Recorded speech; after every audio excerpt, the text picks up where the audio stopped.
Myslet filmem. To je hlavní motto festivalu zaměřeného na autorský dokument. Jihlavský mezinárodní festival dokumentárních filmů je největším svého druhu ve střední Evropě. Každoročně nabízí místo pro setkání diváků a tvůrců, a také filmových profesionálů a producentů hledajících náměty. Jeho 14. ročník se opět uskutečnil v podzimní atmosféře krajského města na Vysočině. Mám tu čest vás po 14. přivítat na slavnostním zahájení Mezinárodního festivalu dokumentárních filmů v Jihlavě. Ten festival, když je vlastně takhle jakoby dobře koncipovaný, jak je koncipovaná Jihlava, aniž oni mohli na začátku tušit, že se jim vlastně podaří něco takhle jakoby obecného, vlastně začíná spolu vytvářet určitou scénu, platformu, kterou sledují jak ti tvůrci, tak ti diváci, tak další zájemci vlastně. A víceméně to přispívá vůbec k tomu, že to jako nastavuje určitý měřítka kvality, měřítka očekávání.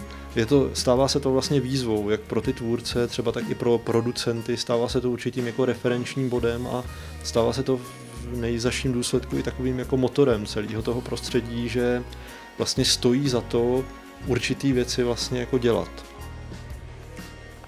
Festival, který v roce 1997 založili tehdejší studenti gymnázia, v současnosti nabízí sekce věnované českým, evropským i světovým dokumentům, nebo také fascinace pro snímky experimentální. Také sekce určená profesionálům, pořádaná Institutem dokumentárního filmu a workshop pro studenty žurnalistiky a filmové vědy. A to, kterým je takový protimluv, dokument a sen, pro nás ale je zajímavé to napětí mezi realitou a snem o ní. A asi jste si všimli, že právě pro Jihlavský festival je ta hra důležitou součástí, ale není to hra samoučelná, kde nám jde o to, aby ta hra měla vzadu ten dokument, ten svět kolem nás, nějaké poselství, které promýšlí podstatné věci, ale zároveň, aby jsme je brali jaksi s nadsázkou a zkoušeli promýšlet různé možnosti. Jihlavský festival nabízí také několik neobvyklých projektů, které si uvědomují vázanost diváckého zážitku na místo.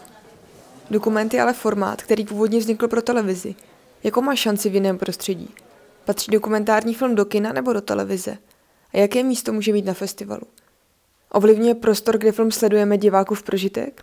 Myslím, že dokument, pakliže je v kině, že má mnohem větší, intenzivnější dopad vlastně na to být vnímán. Že ta intenzita toho vnímání pro každý film je, že je nejvyšší v kině. Celkový to naladění se nakonec projevuje i tím, že v multiplexu neběží určitý typ filmů, je tam prostě už ti distributoři nikdy nevezmou, právě proto, že to je takový chrám konzumu a že tak jako třeba v hudbě existuje klubová scéna, existuje prostě nějaká hala, tak jsou to vnímání vlastně nějaký je komorní třeba v takovém bytě, než to též, kdyby běželo v kině.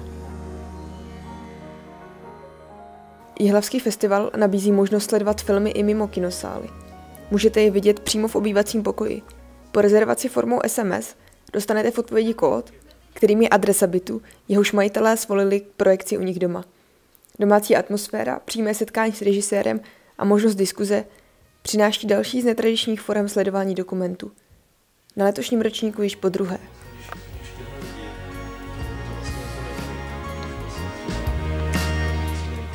Že to tomu dává úplně jinou formu a mnohem víc to směřuje k té diskuzi a k té konfrontaci s tím tématem a že ty lidi víc komunikují a potom vlastně to jako konzultují mezi sebou, než když je to klasicky v kině nebo v televizi, kde o tom člověk potom nemá doma s kým mluvit.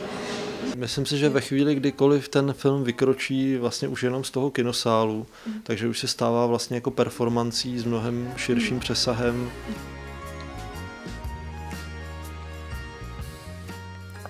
Co si o dokumentech a festivalu myslí návštěvníci, účastníci, hosté či obyvatelé Jihlavy? Ovlivňuje je místo, kde se na film dívají? Kam podle tebe patří dokument? Patří do televize nebo do kina? Do televize spíš. Spíš ty dokumenty jsem ráda, když můžu vidět v kině s více lidma, než když se na to dívám doma sama na nějaký dokument. Úplně jinak teda působí v televizi a jinak to působí samozřejmě jak kdyby na velkém plátně.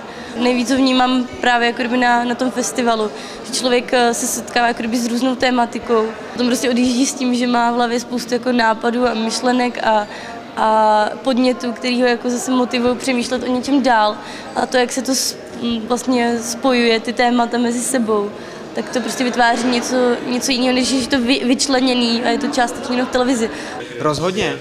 A já si myslím, že to neplatí jenom u filmů a moc mi to láká i u divadla. Proto mě mrzí, že jsou kina. Až jako kina až tak moc se staly tak zaužívanými, že jsme přestali jako myslet nějak jináč, ale zapomněli jsme na ty ostatní varianty. Jedno z alternativ ke kamennému kinu je živé kino. Filmy promítané na místě souvisejícím s jejich obsahem. Jako předfestivalová letní pozvánka v posledních srpnových dnech funguje již 7 let. K vidění byly ku příkladu Manželské etídy na radnici v Obřadním sále, Český sen u obchodního domu nebo Oko nad Prahou, podsta kaplického neuskutečněnému projektu u Městské knihovny. Festival ovlivňuje dokument, dokument ovlivňuje diváky. Má nějaký účinek festival na město, kam se jednou do roka soustředí tvůrci i fanoušci?